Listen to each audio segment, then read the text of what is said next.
I created this baker gnome using layering dies from Scrap Diva. Hey everyone, it's Joy here and welcome to my channel.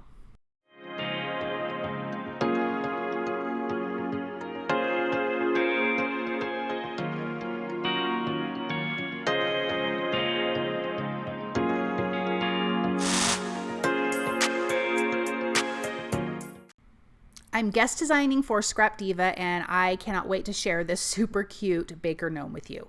So I'm just going to show you the dies really quick. I've already die cut everything from some fun pattern paper. So there's the largest body of the gnome. Then you have a second largest that I have die cut from this patterned paper. And then the next one is where all of your pieces are going to adhere to for the body of the gnome. And I just die cut that from white cardstock. Then we have her cute little braids. I die cut from kind of a reddish brown cardstock. Makes me think of my cute little daughter.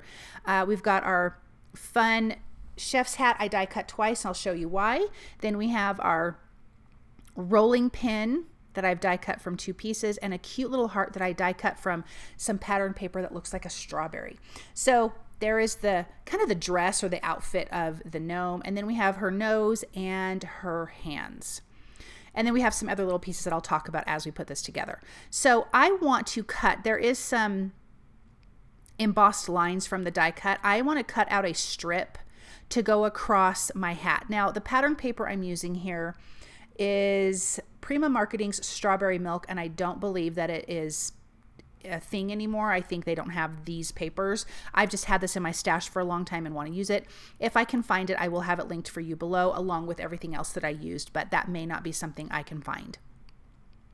So now I have this cute black and white polka dot paper, and I'm just going to lightly ink blend just a little bit with the Victorian Velvet Distress Oxide ink.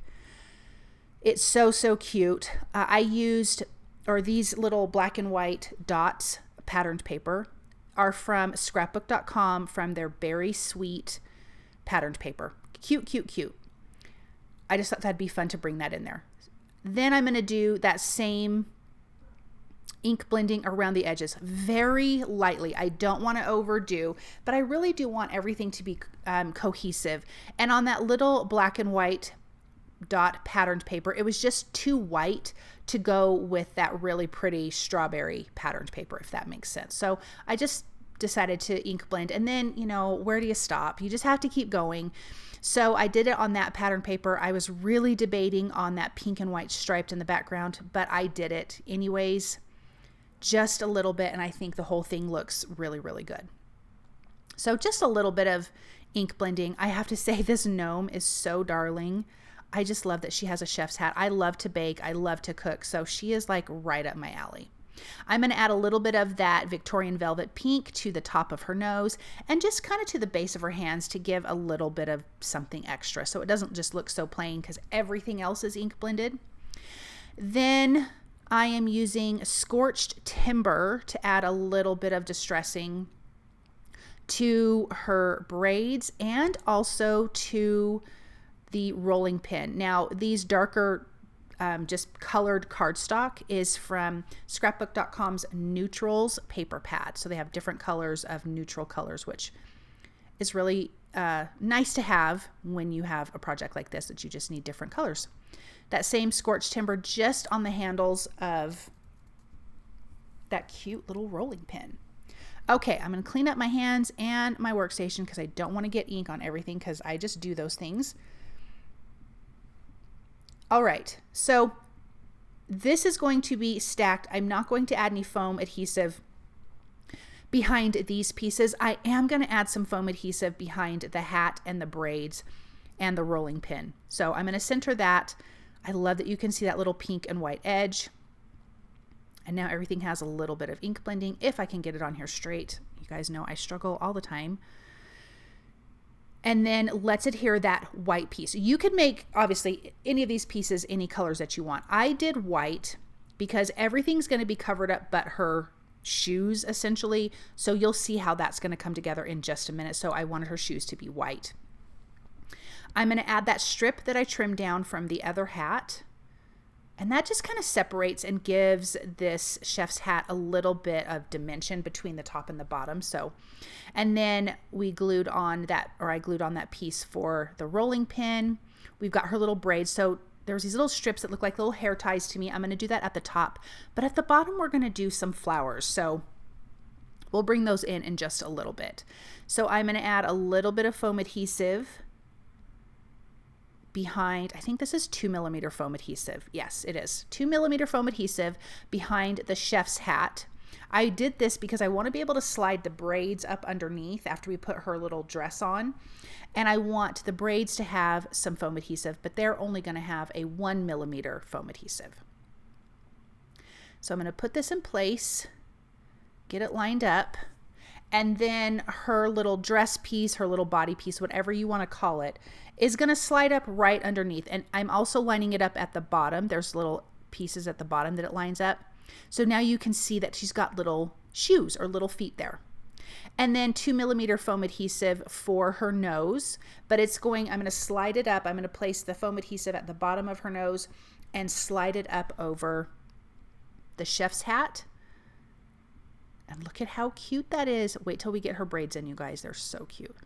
So I was just going to glue them down straight, but I love dimension. And I thought, no, they need to have some dimension underneath these guys. So I'm going to do a 1mm foam adhesive. See, I was getting out the glue and I'm like, nope, just do it. When in doubt, add dimension.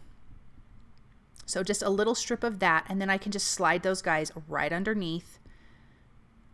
And her little braids just pull everything together. She is so cute.